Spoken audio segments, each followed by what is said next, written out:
If you're an entrepreneur and your business is not yet registered, if you're looking to grow your registered business, or you're an accomplished professional.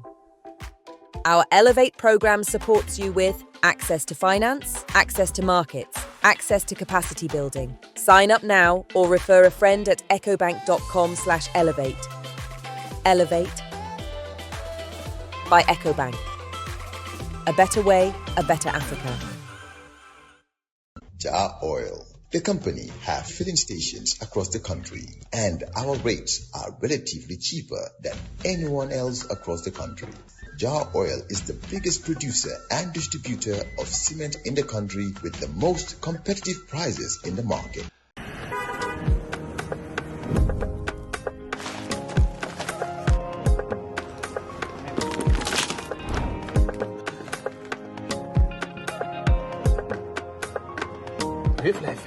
Santa yàlla.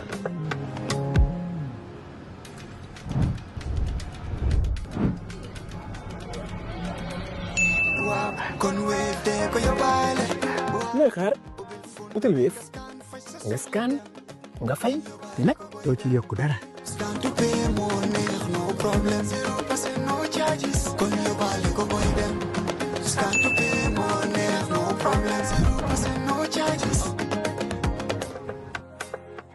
On Thursday, the 27th of August, you're with Coffee Time with Peter Gomez, and Esa Mbaifal is our guest. Let's come to the UDP anniversary. Esa, why did you go? The question is, why should I not go? Okay, Esa, what should you? Peter, Keba Madi Bojang did a launching. I was invited. And by the way, I had as great or even a better reception in that event than the UDP one. I attended. Unite. They invited me and others to their launching. I went. Dr. Aissatou Touré invited me to her launching. I attended. Fatou Jaoumane invited me to her launching. I went. Why shouldn't I attend the UDP one? Okay. But you knew that your presence at such a major UDP event would inevitably attract, political interpretation. Yes. Did that not concern you before you, went to Brikama? No, it did not. For the simple fact that this was a show of respect to political parties. And this was also no ordinary political event. It was 30 years of UDP. And this meant a lot to them. Remember, I was lead counsel at the TRRC. It was my job to bring out all the evidence of political persecution that occurred in this country during 22 years of Jammeh. And most of that political persecution was on the UDP and its supporters. So I think for anybody in this country, really, we should be interested, because a lot of them paid very dearly for their fight for democracy, for their fight for space in the political landscape, for their fight to remove what many perceived as a dictatorial government. So I think just that was good reason for why one should attend. But also I have to have respect for my colleagues in the politics. We may not be in the same camp, we may not be in the same team, but we should respect each other. And we should also encourage one another. Those were reasons why I went. Okay. On a personal note, I had great respect for Ba Ousainou Darboe. He has done a lot, he has sacrificed a lot to fight for democracy in this country. And for that, I am personally thankful. And I also admire his commitment and his dedication. Look, he's built UDP from zero to what it is today, and that is also to be admired. That does not necessarily mean that we agree everything. That does not necessarily mean that we are hand in gloves. I'm talking to a lawyer before you start answering my next question. Now, some people interpreted your appearance naturally as an endorsement of the UDP-led Gambia First coalition. Was it? It was an acknowledgement of all the good things that the UDP has done over the 30 years. And encouragement to them for standing over the years for democracy and good governance in our country. And to encourage Baba for the good job that he has done, and also for further reflection by all of us about the current political landscape, what is at stake, what Gambians want, and maybe that could also help shine the light. Let me put the question in a more direct and simple way. Do you endorse the Gambia First Coalition as constituted? But what difference would that make, whether I endorse or don't endorse? I mean, they are a political grouping, and they decided to come together. It does not matter what Esa thinks or feels. All right. Is APP Sobeya thinking of joining the Gambia First Coalition? We are thinking about all formations that are available, that are out there, that we can join or align with a view to going into power come December or January 2027. Okay. Did talks take place either just it's before? Now becoming very loyally, but did talks take place just before your appearance at the event, or during the event, or after the event? Look, I think it's public knowledge. Yeah. It's public knowledge that Apex talks are still ongoing. APP Sobeya is there. UDP is there. Oh, UDP is still there? Is still because there. there were rumors that they pulled out. Well, they are still there. Okay. We're still talking. So, look, I have sat here and told you before, everybody is talking to everybody, whether we know it or we don't know it. Everybody is talking to everybody, literally. All right? It's just a question of what can we forge between now and election time. And these are shifting sands, evolving situations. We don't know what is going to happen at the end of the day. For us, APP Sobeya, there are certain things that are important. We believe that whatever formation we join or support or champion must, as a matter of priority, address the new constitution for Gambia. If within first 6 months or 1 year latest, we would have a commitment that within 6 months or 1 year latest, we would have a new constitution that meets the wishes and aspirations of the Gambian people. We would put in place arrangements for diaspora voting. We would put in place measures for e-government in order to bring about greater transparency. We would operationalize the new Anti-Corruption Commission. There are a lot of things that we have listed as... Are these things you think Gambia First Coalition embraces? I would want to believe that they would embrace a lot of these. I want to believe so. Well, every well-meaning Gambian... APP Sobeya joining... There is a possibility. Why? I cannot rule that out. I cannot rule that out. Neither can I rule out other possibilities. What are possibilities like joining NPP? Look, I am not talking about joining NPP. All I'm saying is I cannot rule out any possibility. You see, for us, the most... Joining NPP is a possibility, isn't it? Call it a possibility. We consider important issues here, like I have enumerated. Okay. If, like, we want to join or support an entity, because these are the things we stand for. These are the reasons why Gambians are supporting us. We want to end the corruption in this country. We want to end the inefficiency. We want to end the misplaced priorities and the wastage that is happening. So we want to be part of an arrangement which would ensure quick ends to these things. And I think Gambians would applaud that. Because for Gambians, they don't care much about the last name of the person who is in power, who the president is. What they are after is, what is this person doing for Gambia? If we would succeed in bringing a new constitution for Gambia that really curbs executive excess, bridle executive authority to a measured level, give Gambians the type of constitution they want for their country, give Gambians in the diaspora voting rights, and with possibilities of protecting diaspora investments in this country. We operationalize a very strong and effective anti-corruption commission. We put in place e-government which would eliminate, you see, all obstacles or barriers to people progressing.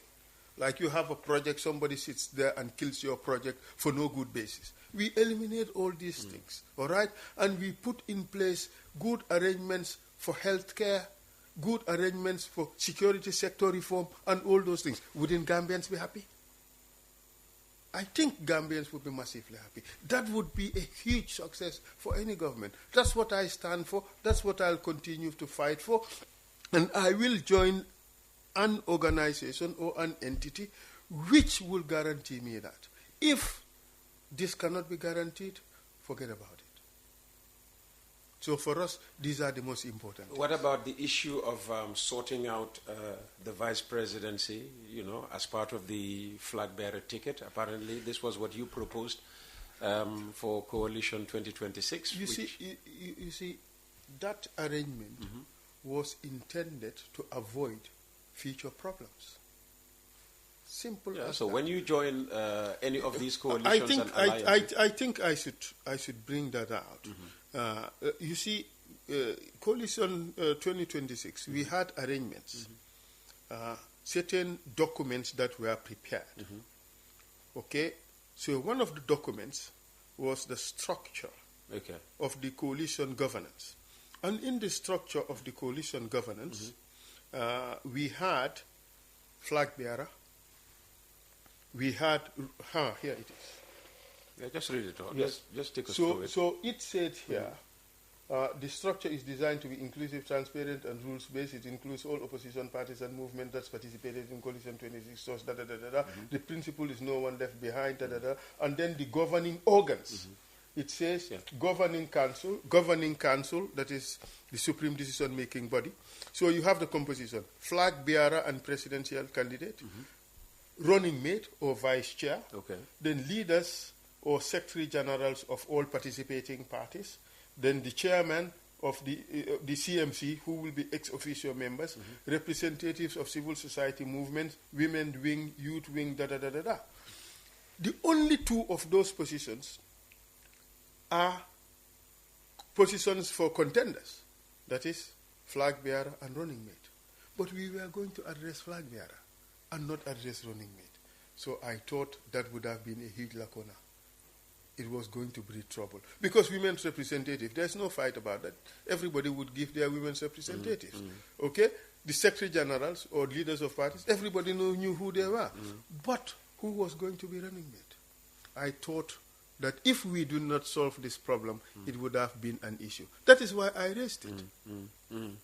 You see, so it was not for any secret plan that ESA may have had and stuff like that. No, because the thing is, we had a document on power sharing. We agreed that, okay, power sharing we can put aside. But power sharing and the running mate issue may be separated. Because power sharing, how many ministries you have, how many ambassador positions you have, those are easy. But the running mate issues could be a sticky point. That's why, in the interest of a good process, I raised it. Okay. So, and just speaking of secret plans, is there a secret plan between Esam Baifal and lawyer Usainu Darboe? I can look at everybody in the eyes and say there is no secret plan. On a personal note, me, Esa Mbaifal, I love Ba Usainu Darboe. For simple fact that we have always had a great relationship. He calls me his nephew. I call him uncle. We lived in the same area. He had great relationship with my parents. I respect him. He's very much my senior in the bar. But for my international stint, we had a somewhat similar career. So we took inspiration from them. It doesn't mean that I agree with him on everything. Okay. And even on legal issues, we have differences. But that's the beauty of this, what we do. But the fact that I gave him so much respect, the fact that I adore him as an individual, that is me personally, does not necessarily mean that, we agree on everything. Okay. And for now, as it stands, there is no agreement at Apex on this coalition that we're trying to build. People may give my appearance at the UDP event an interpretation that is beyond what it was. I am glad that I attended. It was a nice event. It was a nice display of Gambian cultures. And there's great promise for Gambian unity. And I wish there would be many more such events in which there would be great interaction of people from different ethnicities and programs done in a way that showcase that our unity is more significant and stuff like that. So I very much like that.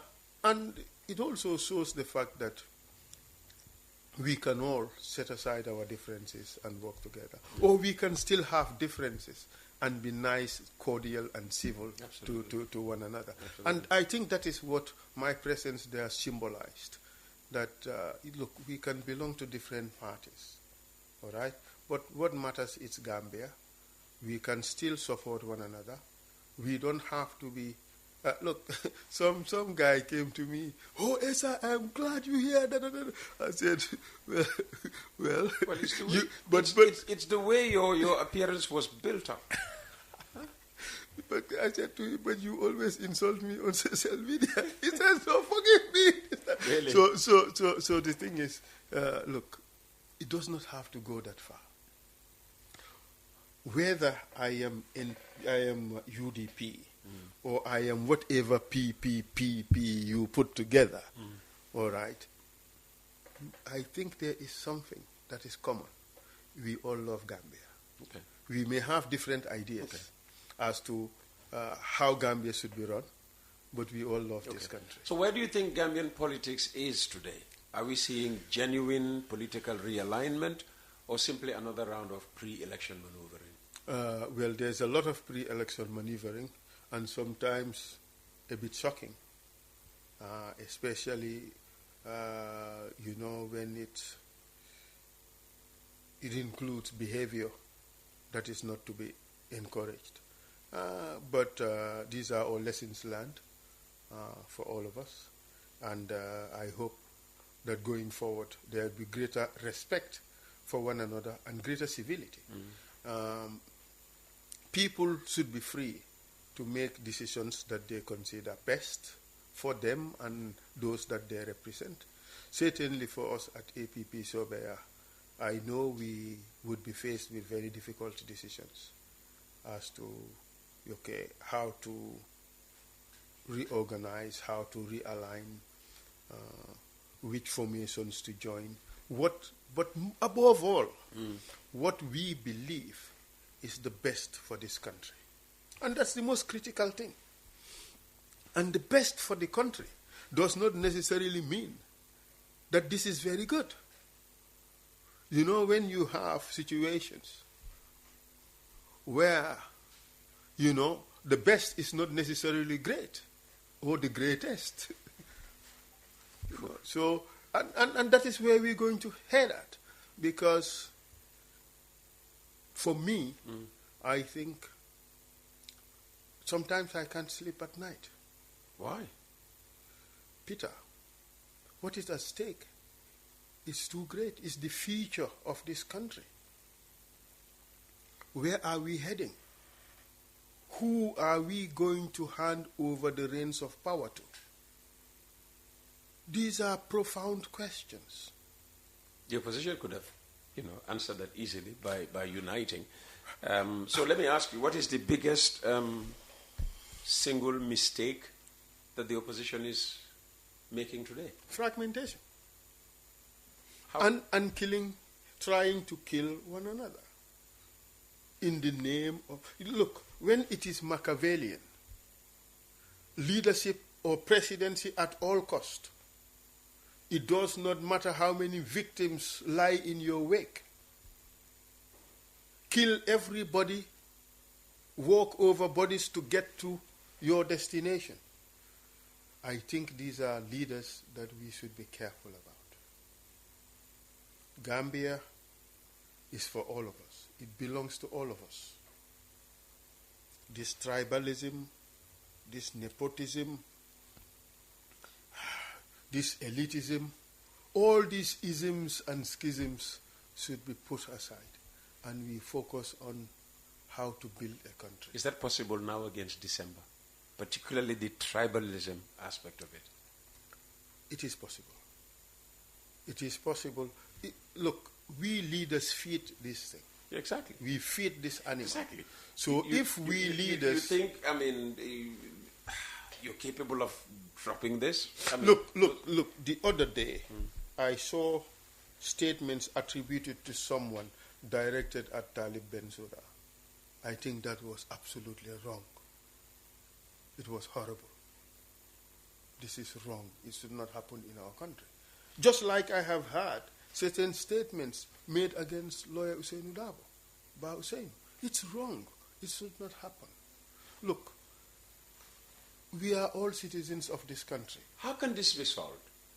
Can we get all politicians, particularly the leading ones, Adama Barrow, Hussein Darboe, Essa Mbai Fall, Talib Ahmed Bensouda, the Halifa Sallah, Keba coming together and Fatou Jaoumane. It's your supporters who are on social media. Yes, I for us at APP Sobea, they belong to For us at APP Sobea, we have a code of conduct. So just to complete the thought, if we had all political leaders coming together and condemning unequivocally those who make this their business to be on social media and show, how,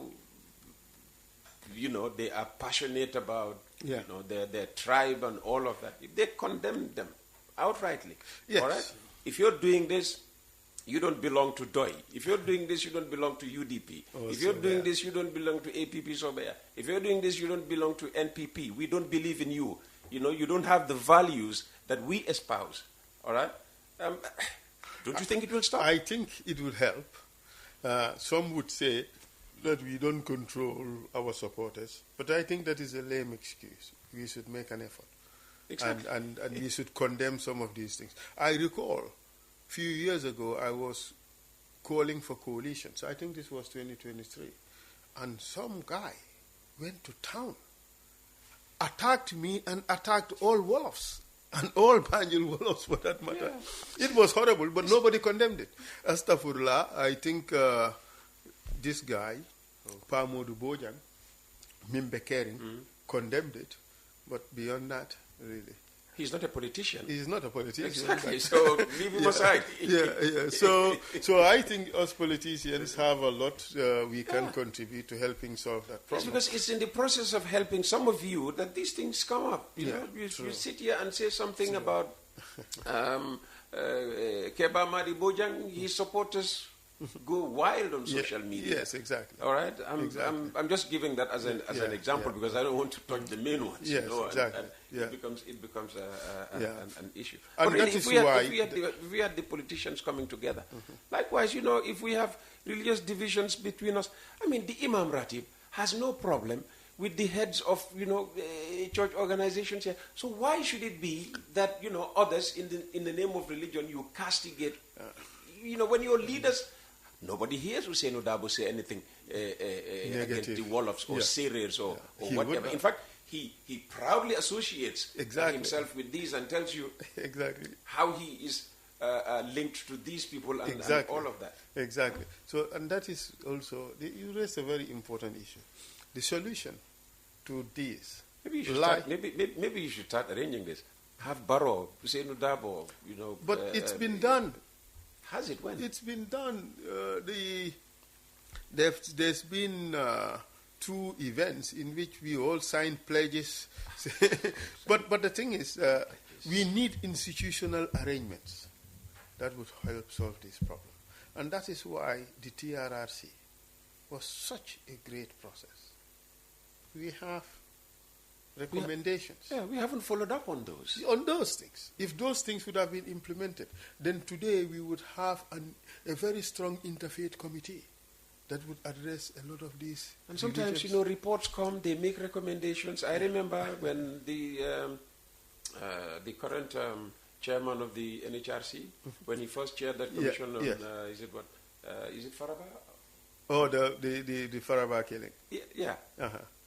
Made recommendation that if we don't stop this, it's going to get worse and worse and worse. Then we started having communities, you know, attacking other communities over land and whatever. If action was taken immediately, yes, the problem. You know, it would, we had another death. Was it between Berending and Gunjur and all of that? Yes. So when reports come out with recommendations, what's the point? You know, setting up commissions to look into issues. I thought the whole objective should be to make sure that we don't have a recurrence of this. You're absolutely right, Peter. I could not put it any better. This tribal thing is tearing us apart. It is. It is what is leading to, you know, religious leaders making certain comments because, you know, we've allowed it to fester. And you know what? We are so integrated. We are so interconnected. It's mind-boggling. So if we want to peel who is what, we would have serious problems. So we are all one and the same. You know, we should not be sliced and diced into tribes. Yes, we may have different dialects. We may speak different languages. We are one people, the Gambian people, and that is all that matters. If we embrace one another as just Gambian people, I think we would have a very beautiful country. Yeah. And the irony is, I don't think, is there any national document where tribe is stated, you know, the holders tribe is stated? I don't think I am not sure there is. It's not in the ID card. I'm not sure there is. Well, I have an ID card. It doesn't say I am Manjago. It's not in my passport. I'm not sure there is. You know, it's not in my voting card. Yeah. You know, that's not stated. So I don't know of any document where I am asked as a Gambian to state my tribe. And you see, intermarriage should, in fact, be further encouraged. Look, my grandfather had 3 Mandinka wives. So my aunts, some of my aunts and uncles are Mandinkas. My sisters, some of them are married to Mandinkas. So I have Mandinka nephews and nieces. Some of my sisters are married to Fullers.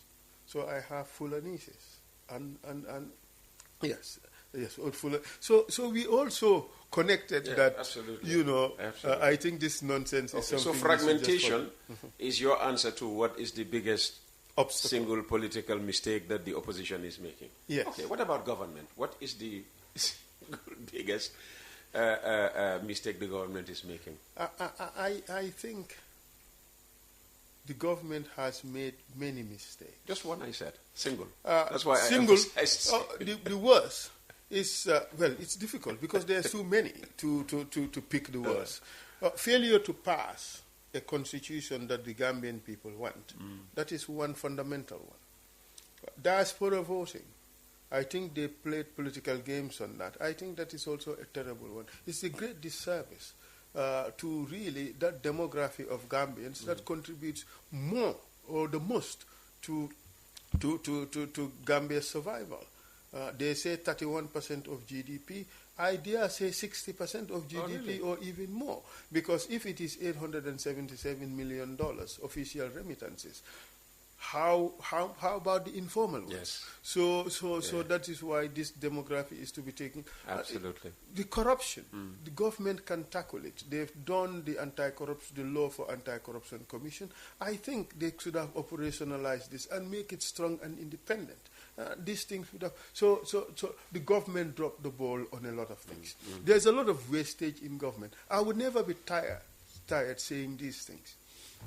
This is not to say that there are no remedies. There are lots of remedies out there. It just takes political will, competent people, committed people to help solve those problems. And I believe that maybe the next government would... and after almost a decade of the Barrow presidency, what should Gambians judge this government on? Well, it is for Barrow to tell us, really, what he wants his legacy to be. I want to believe that he is struggling. He's struggling in the sense that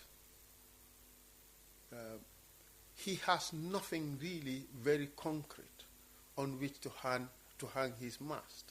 That this is my legacy. Remember, he said the TRRC is my legacy.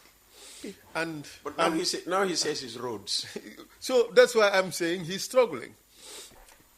Because the roads too, yes, there are some roads, and this road is a good road. OIC Highway. The OIC Highway. Beyond that, everything else is a disaster. Even Hakalang? You know, Hakalang is a network of roads. Yes. I was there yesterday.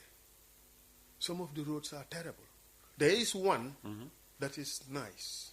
Is that the main one then? Yes. The main artery? Yes. But the other ones, they are terrible. And they are already... I'm already seeing damages on the road. Potholes? Not potholes yet, but you could see that... Erosions? Not. Yes, there is erosion on the edges, sign of bad road.